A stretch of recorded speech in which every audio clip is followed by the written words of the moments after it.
नमस्कार। आप तमाम दर्शकों का एक बार फिर से स्वागत है फॉलो अप के इस लाइव सेशन में। रोजाना की तरह हम आज फिर नए विषय के साथ आपके पास आए हैं। कुछ जानकारियां साझा करेंगे, कुछ लोगों के रिएक्शन के भी बारे में बताएंगे। दरअसल आज झारखंड कैबिनेट की बैठक अब से कुछ घंटे पहले खत्म हुई और सरकार ने कई अहम फैसले भी लिए और जो फैसले लिए गए उस पे कई सवाल भी उठने लगे और कई तरह के समाधान भी सामने देखने को मिल रहा है। झारखंड के लोग, खासकर वो वैसे लोग जो अपना घर, मकान या वैसे ठेकेदार जो सरकारी बिल्डिंग कंस्ट्रक्शन, सड़क निर्माण में लगे हुए थे, उनके लिए एक राहत की खबर है। दरअसल झारखंड सरकार ने ये तय किया है कि अब बालू घाटों की नीलामी होगी, यानी अब सुलभ रूप से कम पैसे में आपको बालू मिलने लगेगा। इसके अलावा इनका तो समाधान हुआ ही हुआ। जो फोर्थ ग्रेड एम्प्लॉय थे पुलिस डिपार्टमेंट में, जिनको खाकी वर्दी नहीं मिलती थी, पिछले 20 सालों से आंदोलनरत थे इस बात का डिमांड को लेकर कि उन्हें भी सामान्य पुलिस की कर्मी की तरह ट्रीट किया जाए। आज 20 साल बाद सरकार ने उनके डिमांड को पूरा किया, लेकिन एक डिमांड को लेकर भूख हड़ताल पर बैठे हैं जेपीएससी के अभ्यर्थी, और वो दिन रात जेपीएससी कार्यालय के सामने बैठे हैं ताकि 11 से लेके 13 जेपीएससी तक का जो मेंस का एग्जाम हुआ है उसका रिजल्ट का प्रकाशन हो जाए।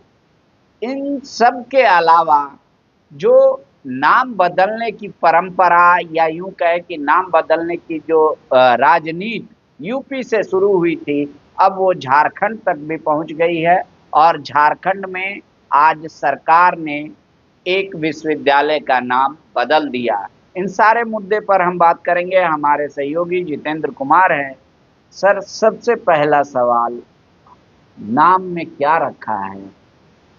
सरकारें मानती है नाम ही सब कुछ है, पहचान है, सम्मान है, हर कुछ नाम है। जिस तरीके से पहले रांची कॉलेज, फिर डॉक्टर श्यामा प्रसाद यूनिवर्सिटी बना, अब वीर बुद्धू भगत जी के नाम पे वो अ, बदल दिया गया। इस फैसले को लेकर क्या राजनीतिक गलियारों में क्या चर्चाएं? देखिए, श्यामा प्रसाद मुखर्जी विश्वविद्यालय का जो नाम बदला गया है वो विशुद्ध रूप से एक राजनीति है और प्रो आदिवासी राजनीति है। सरकार ने शहीद बुद्धू बुद्धू भगत के नाम पर इस विश्वविद्यालय का नाम बदला। मतलब श्यामा प्रसाद मुखर्जी की जगह अब यह शहीद वीर बुद्धू भगत विश्वविद्यालय कहलाएगा। अब आदिवासी बड़े शहीद के नाम पर इस विश्वविद्यालय का नाम रखा गया है, तो यह सरकार का भी मतलब सोच होगी। मतलब जेएमएम कांग्रेस जो सरकार में शामिल दल है, जो आदिवासी के नाम पर हम विश्वविद्यालय का नामाकरण कर रहे हैं, तो संभव मतलब हो सकता है जो भाजपा इसके विरोध में न आए, और अगर भाजपा इसका विरोध करती है तो वो आदिवासी विरोधी कहलाएगी। तो इससे हम हम जो है मतलब जेएमएम कांग्रेस जो है जो सरकार में है, वो उसके प्रति आदिवासियों का जुड़ाव और बढ़ेगा। ये मतलब आप ऐसा कहना चाहते हैं कि सरकार ने एक ऐसा तीर चलाया कि उसके सामने वाला घायल भी हो जाए पर उफ तक ना कर पाए। न कर पाए। लेकिन अभी अभी कुछ देर पहले बाबूलाल मरांडी ने एक ट्वीट कर मतलब अपना विरोध जता दिया है और उन्होंने गंभीर इस पर इस फैसले का सरकार के इस फैसले का गंभीर विरोध किया है और साथ ही पुनर्विचार का भी आग्रह किया है। उन्होंने क्या कहा है उसको अगर आप हाँ, मतलब दर्शकों को बताइए। सुनेंगे। बाबूलाल मरांडी ने कहा कि झारखंड सरकार द्वारा श्यामा प्रसाद मुखर्जी विश्वविद्यालय का नाम बदलकर वीर बुद्धू भगत विश्वविद्यालय करने का फैसला बेहद दुर्भाग्यपूर्ण है, गलत परंपरा स्थापित करता है। इस तरह के कदम संस्थानों की स्थिरता और इतिहास के प्रति सम्मान को कमजोर करता है। यह निर्णय न तो श्यामा प्रसाद मुखर्जी के सम्मान में है और न ही महान स्वतंत्रता सेनानी वीर बुद्धू भगत जी के योगदान को उचित सम्मान देता है। तो इस तरह का टिप्पणी करना और विरोध करना, मतलब यह क्लियर कर दिया है बाबूलाल मरांडी के, इस तरह का जो फैसला है उसका हम विरोध करेंगे, भले आदिवासी इससे सहमत हो या न हो, या हमको लाभ हो या न हो। मतलब मुखरता के साथ करेंगे या नहीं करेंगे, अभी तो आपत्ति सोशल साइट्स पर जारी कर दी है। बिल्कुल जारी किया है, और ये आने वाले समय में कल से देखेंगे कि इस पर समर्थन और विरोध का एक सिलसिला भी जारी होगा, मतलब ये चलेगा, क्योंकि ये ऐसा विषय है जो अब झारखंड में किसी आदिवासी के नाम पर किसी विश्वविद्यालय का नामाकरण हो रहा हो, तो आप विरोध तो कर सकते हैं, लेकिन आपको वोट की जो राजनीति है उसको भी ध्यान में रखना हो। नहीं, जिस तरीके से झारखंड सरकार ने फैसला लिया था कि एक अलग से विश्वविद्यालय बनाएंगे, जिसके जो चांसलर होंगे वो मुख्यमंत्री होंगे, वो टेक्निकल एमबीबीएस कॉलेजों का ये सब का देखेगा, तो इस तरीके से उनसे एफिलिएशन लेना होगा। तो सरकार का नाम बदलने से तो अच्छा उपाय होता कि सरकार या तो एक अलग यूनिवर्सिटी बना देती, बाबू या फिर वो इन सब से ज्यादा क्वालिटी एजुकेशन में, जैसे अगर पूरे भारत में देखें तो यदा कदा हमारा जो बीआईटी मेसरा है, उसी यूनिवर्सिटी का नाम लोग लेते हैं कि वहाँ अच्छा मतलब रैंकिंग में है। तो अगर मान लीजिए कि कोई भी सरकार हो, ऐसे यूनिवर्सिटी जो वर्तमान में है, या तो कोई नया या फिर पुराने को इतना सबल कर दे कि देश के गिने चुने विश्वविद्यालय में, जैसे जेएनयू में होता है, चाहे अलीगढ़ मुस्लिम यूनिवर्सिटी में होता है, चाहे बीएचयू में होता है, उस लेवल में लोग तुलना करने लगते हैं। मतलब दुनिया भर के छात्र आते हैं, सिर्फ भारत से ही नहीं पूरी दुनिया से छात्र आते हैं कि हम उस विश्वविद्यालय में पढ़ेंगे। तब तो एक और मतलब स्टार बढ़ता है। पर आपको लगता है कि सिर्फ ये जो नाम बदलने का मसला है, ये सिर्फ राजनीतिक दृष्टिकोण से लिया गया फैसला है? बिल्कुल, यह सिर्फ राजनीतिक दृष्टिकोण से लिया गया फैसला है। नाम बदलने से शिक्षा में सुधार हो जाएगा, यह न दिखता है और न संभव है। नाम बदल के मेरा नाम जितेंद्र की जगह अमरिंदर कर देने से क्या बदलाव होगा? हमारा जो क्वालिटी है, हमारी जो क्षमता है, उसको समृद्ध करने से कोई फायदा होगा। तो अब विश्वविद्यालय का नाम बदल दीजिए, उससे वहाँ की शिक्षा में क्या सुधार हो जाएगा? लेकिन अगर जब ये मामला राजनीति में आएगा तो जेएमएम ये भी पूछेगी ना कि तब प्रयागराज क्यों किया गया, इलाहाबाद में ऐसा क्या बदल जाता जो सरकार करना चाह रही थी नहीं, वो कहती ये आइडेंटिटी है प्रयागराज। तो ये तो कह रही है सरकार की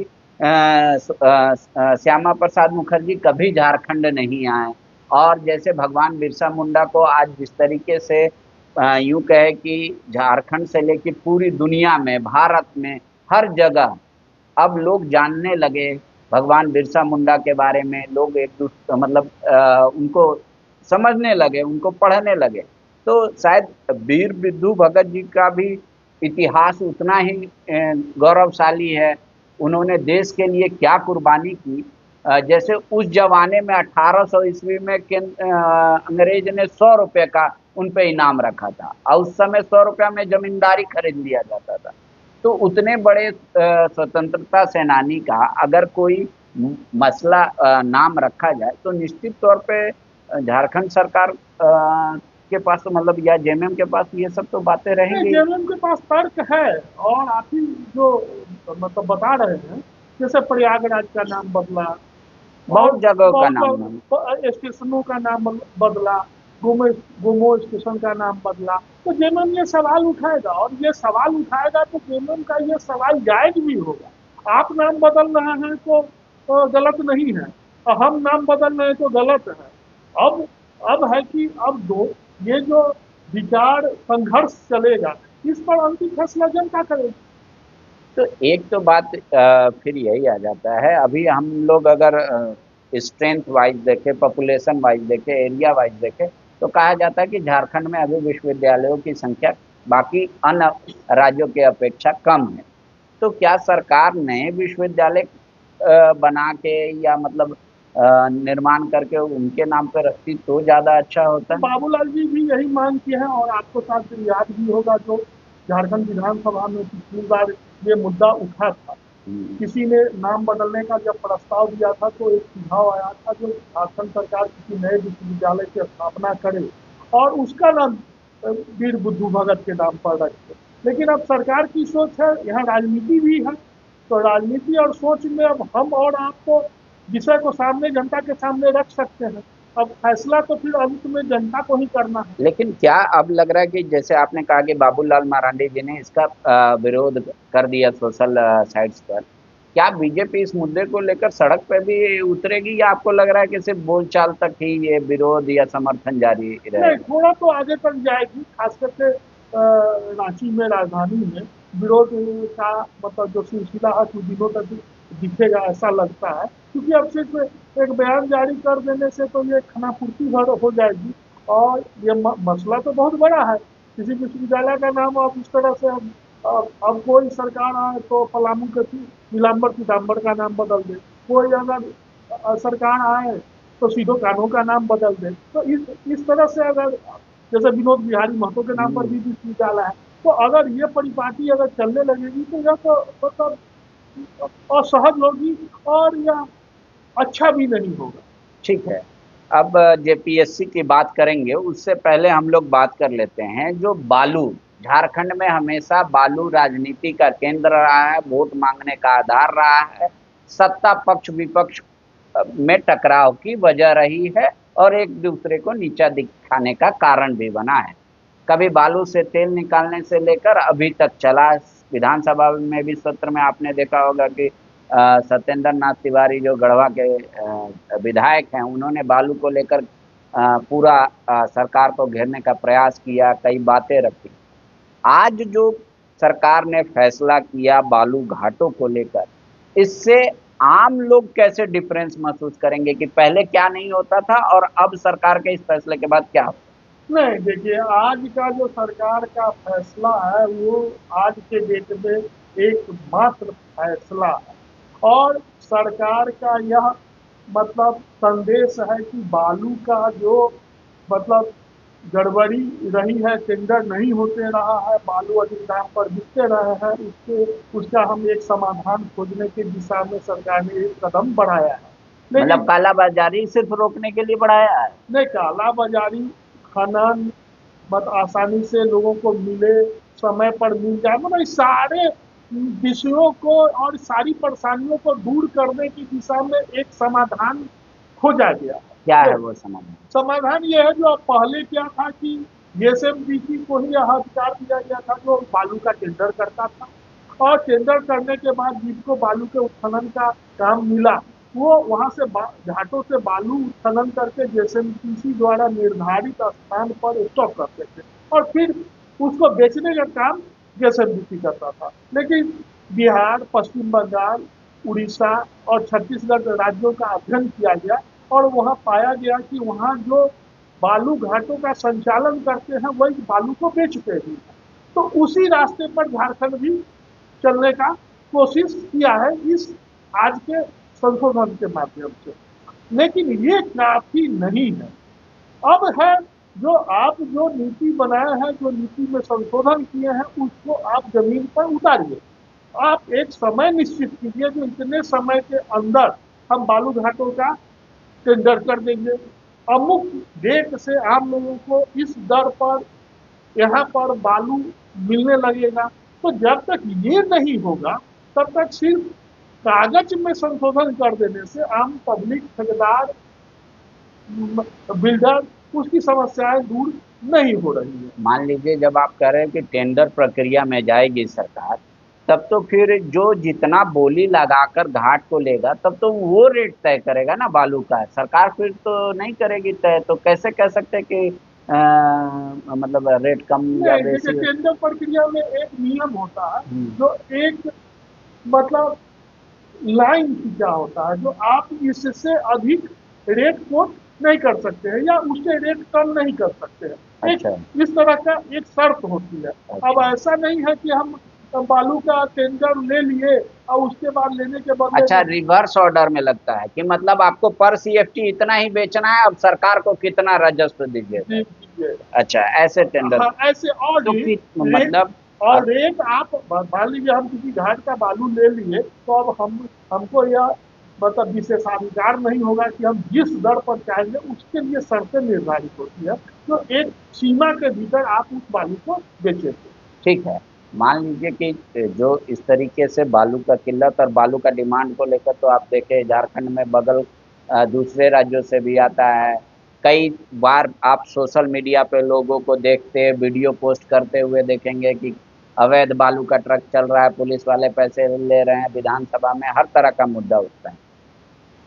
ये जैसे बालू का घाटों का नीलामी आप कर रहे हैं, टेंडर हो जाएगा, तो इसमें कितना वक्त लग सकता है और लगभग कितने ऐसे बालू घाट हैं जिनको सरकार को इसमें लेना पड़ेगा? देखिए राज्य में 444 बालू घाट हैं टोटल बी बी कैटेगरी के। अच्छा।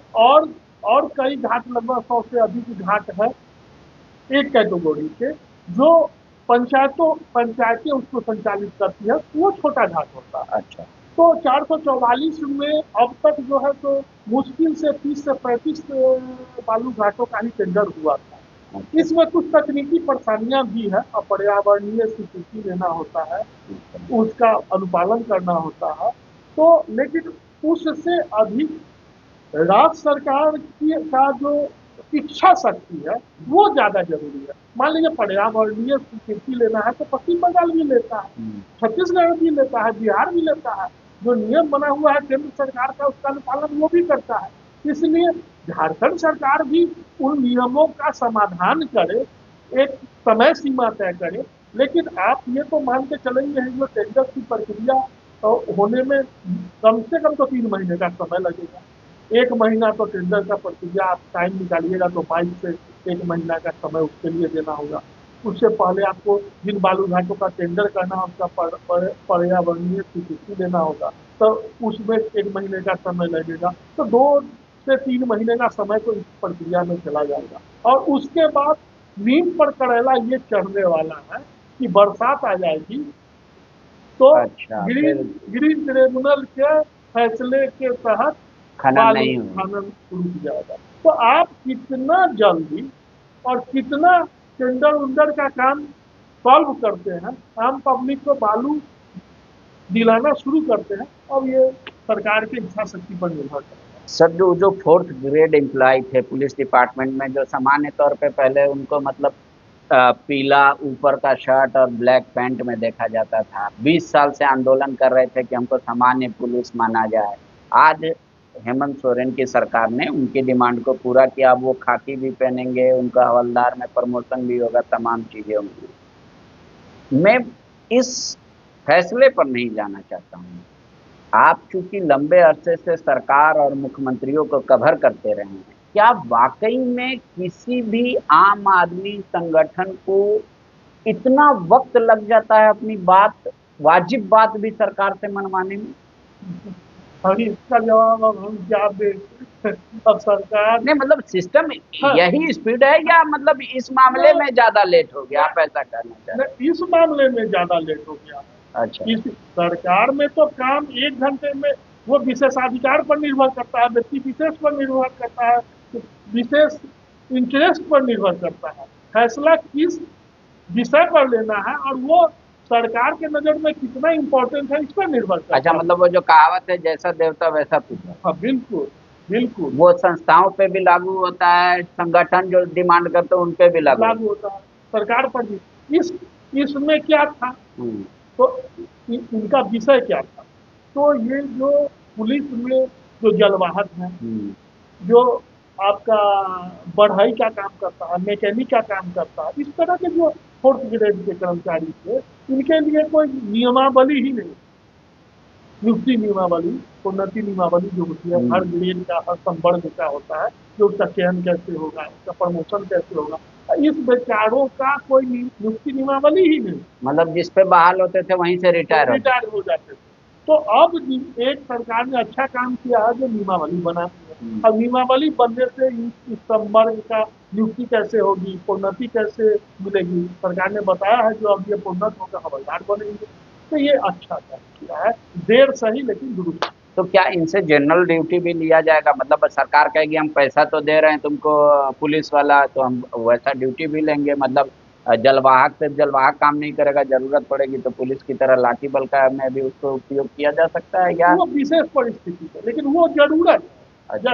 अब जैसे बढ़ई का जरूरत है, मैकेनिक का जरूरत है, आपका जलवाहक का जरूरत है। अब जहाँ पर मतलब पुलिस की टुकड़ी जाती है, वहाँ खाना बनाने वाले का जरूरत, पूजा का जरूरत पड़ता है, तो ये पोस्ट जरूरत का है। हम्म। अब इनका एक फेयर नियुक्ति नियमावली हो गई है, तो नियुक्त होंगे, प्रोन्नत होंगे, कैसे होंगे, ये एक रास्ता खुला है हाँ, और मतलब उसमें अब लोग जाने के लिए भी इच्छुक होंगे, मतलब होंगे नए युवा की भाई उसमें भी प्रमोशन मिलेगा, उसमें भी जाएंगे। वेतन मिलेगा और मतलब अच्छा वर्दी मिलेगा। बिल्कुल बिल्कुल।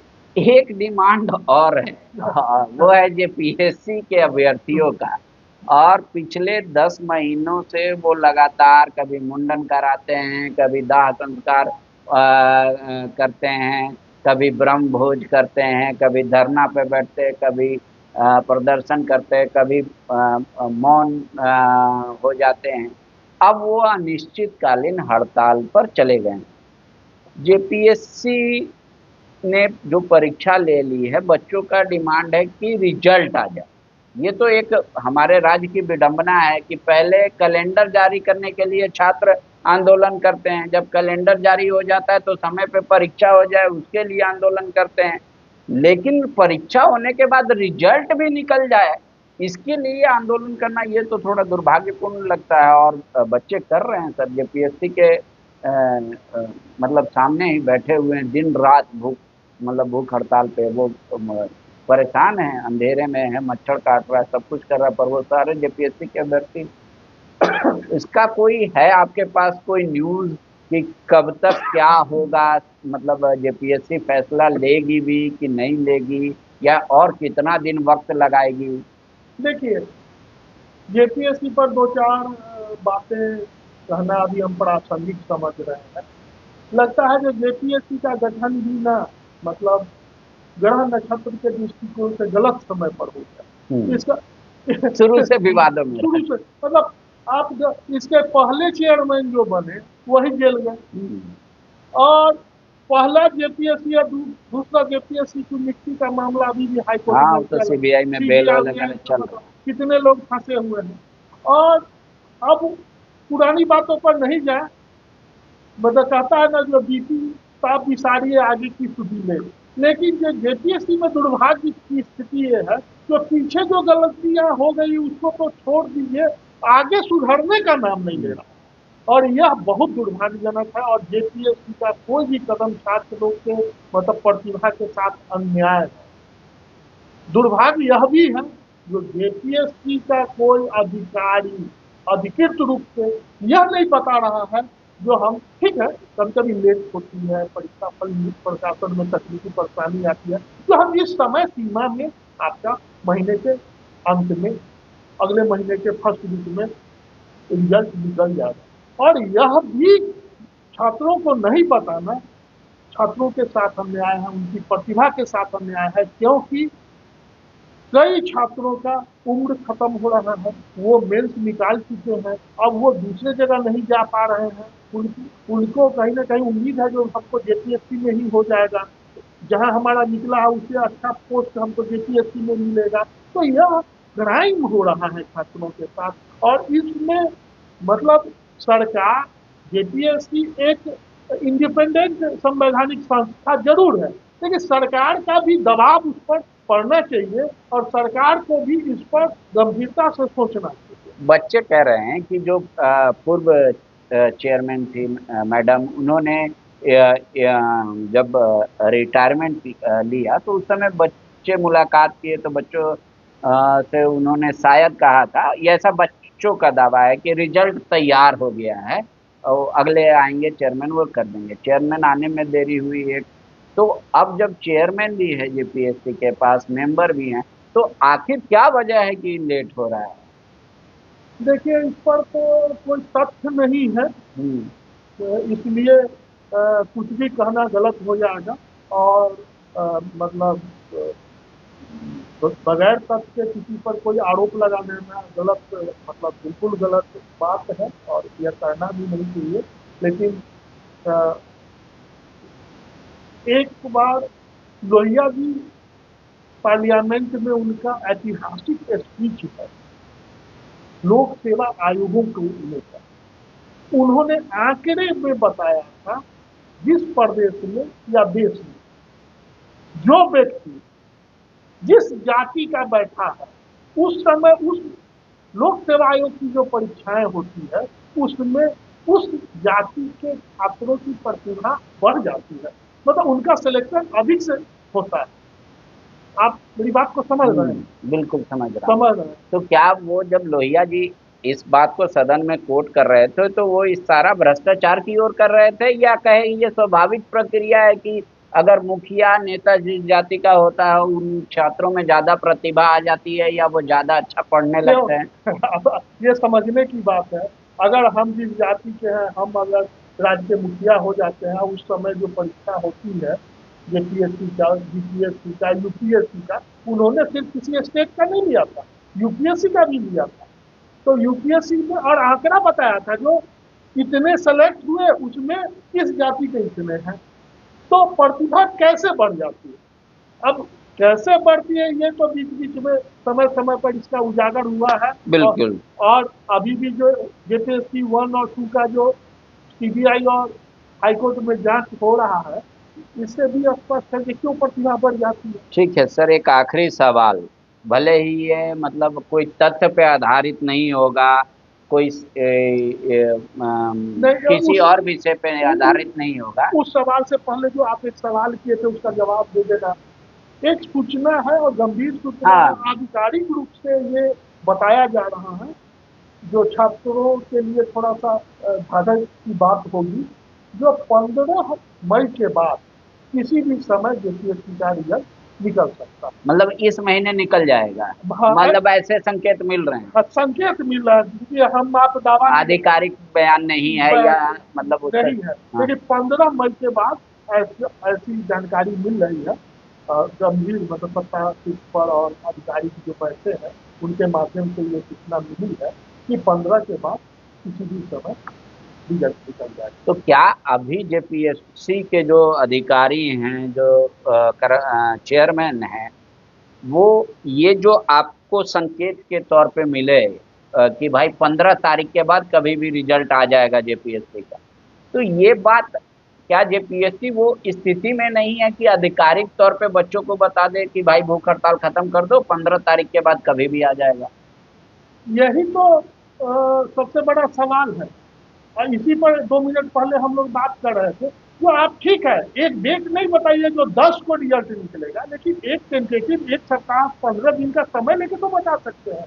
और यही नहीं बताया जाना कहीं ना कहीं जेपीएससी के अंदर में चल रही गतिविधियों पर सवाल भी खड़ा करता है। शुक्रिया। तो जेपीएससी के अभ्यर्थी सड़क के किनारे भूख हड़ताल पर बैठे हैं इस डिमांड को लेकर कि हमारा परीक्षा परिणाम कब आएगा।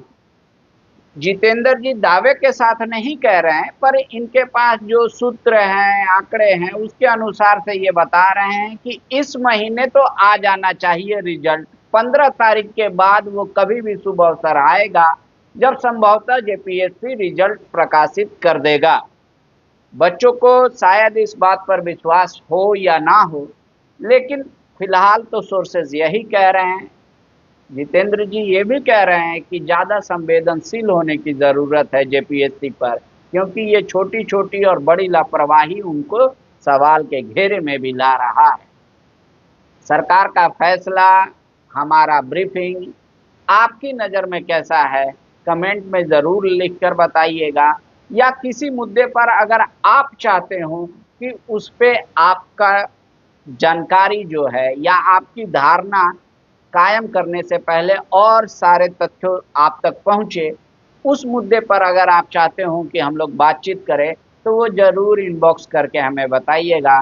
फिलहाल ज़्यादा से ज़्यादा आप लोगों से आग्रह हम यही कर सकते हैं कि हमारे हर वीडियो को अधिक से अधिक शेयर कीजिए, अगर कमेंट में कुछ गड़बड़ी लगती है आपको कुछ गड़बड़ी, तो उसको कमेंट में लिख कर बताइए, ताकि हम भी दिनों दिन अपने में सुधार कर सकें। आप सब बने रहे हमारे साथ, इसके लिए बहुत बहुत